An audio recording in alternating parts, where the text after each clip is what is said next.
Hi everyone. Today we'll be doing my Q&A, and I will only be doing the questions that were within my group. So those questions came from Joseph and Summer. And the first question was from Joseph, and he asked, given that recreational marijuana would legalize ideally across the country, what is your stance on people who are in prison on marijuana possession charges, and should they continue to carry out their sentence or be released? So regarding imprisonment for marijuana, I am pretty on the fence about it. So basically, there are people that are incarcerated for possession of marijuana, thousands of people. And I feel that they are just taking up space in the jail that should, welcome rapists instead or murderers. Um, and with saying that the legal, cannabis is becoming illegal in all states, it's just kind of almost like a slap in the face to them, in my opinion. Now comes someone that's in jail for possession of marijuana on top of, possession of a gun or personal injury or anything like that, and that it's a totally different, understandable charge and why they're in jail. Um, and again, I stay on the fence with this because I feel that there should not be anyone incarcerated for possession of marijuana.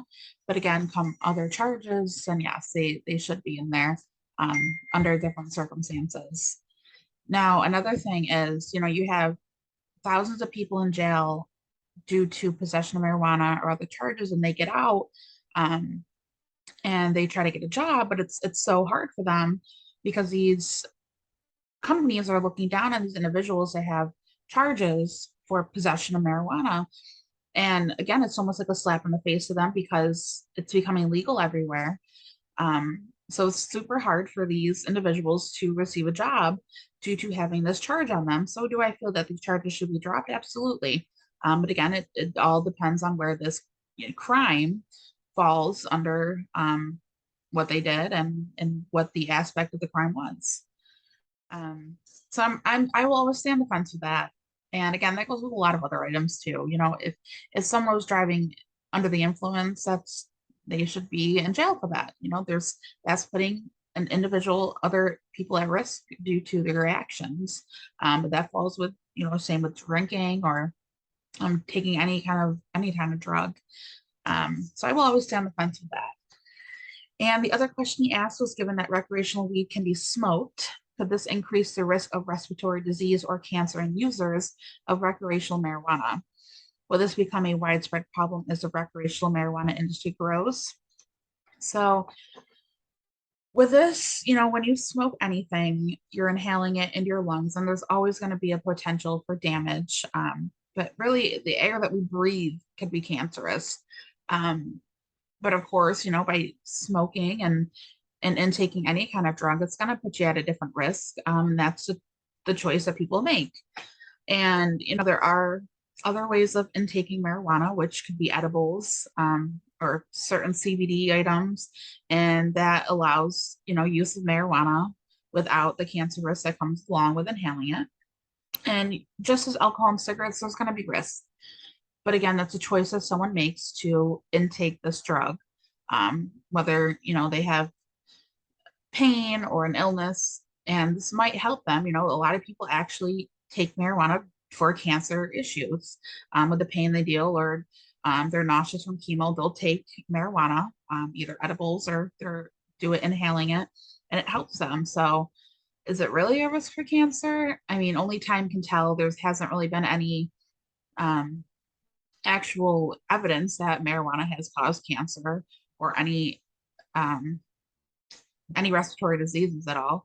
But again, time will tell, and there's not really a way to pinpoint where the cancer came from. It doesn't just pop up and tell you, hey, you got cancer from marijuana. It could be from anything, the water you drink, the air you breathe, food you eat, anything. Um, but in my opinion, I feel that the risk for respiratory diseases and cancer, I think they're going to come from vaping. There are so many individuals that vape, and more problems are uprising every day, and everyone thinks it's okay, but in the reality it's really not. So I think that more problems will come from vaping than it does marijuana. So moving on to Summer's questions. Her first question was, what policies or things can we implement to ensure that underage juveniles aren't able to get their hands on marijuana? So with marijuana, I think it should be treated just as alcohol, tobacco. In New York State, at least, this is what I'm basing it off of. I know other states, it's different age to purchase tobacco and alcohol, but there should be valid ID present, 21 or older. Um, and I also think that, if a minor is caught with some kind of possession of marijuana, that they shouldn't be charged, but they should have to go through either like a drug court, not to tell them that it's bad, but it's not something you do at your age. But there's others, a whole bunch of things that you can implement. But again, at the end of the day, everyone gets their hands on something, but it's going to be much difficult for a minor to get their hands on marijuana due to there's not going to be people selling it anymore on the streets, and you're going to have to go to an actual shop to purchase it. And the last one she asked was, should marijuana be treated equally to alcohol or differently? And what I mean by this is, would someone driving while they're high be equivalent to someone driving drunk? So yes, it's something that affects your brain, your nervous system, your state of mind all in one. Same as alcohol. Does it give you a better effect? Yes, it's a more at ease effect than, if you're drinking alcohol that impairs you tremendously. But again, it's all different for different people, their reactions to it. Um, so I think it should go the same as alcohol if you're caught driving with it, like driving under the influence with it, then yes, it should be treated as alcohol. It could be a DUI, so driving under influence instead of DWI. And it's still something in this world that it will be legal just as alcohol, but driving with while intoxicated is not legal. So I think it should go the same as for marijuana. It's not something you can just use for fun, and drive with it. It still has, certain regulations on it that you're going to have to follow, because you can't sit there and put other people at risk for it, for any accidents, or you're putting yourself at risk. So, at the end, I think that there are so many positive things with recreational marijuana becoming legal. But again, you got to play it safe either way, because there's going to be pros and cons that everyone sees. And, there's going to be people that are going to try and tear it down.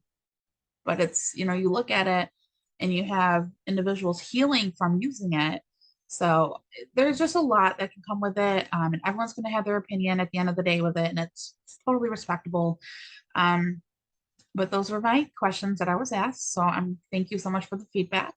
And I cannot wait to watch everyone's demonstrative speeches.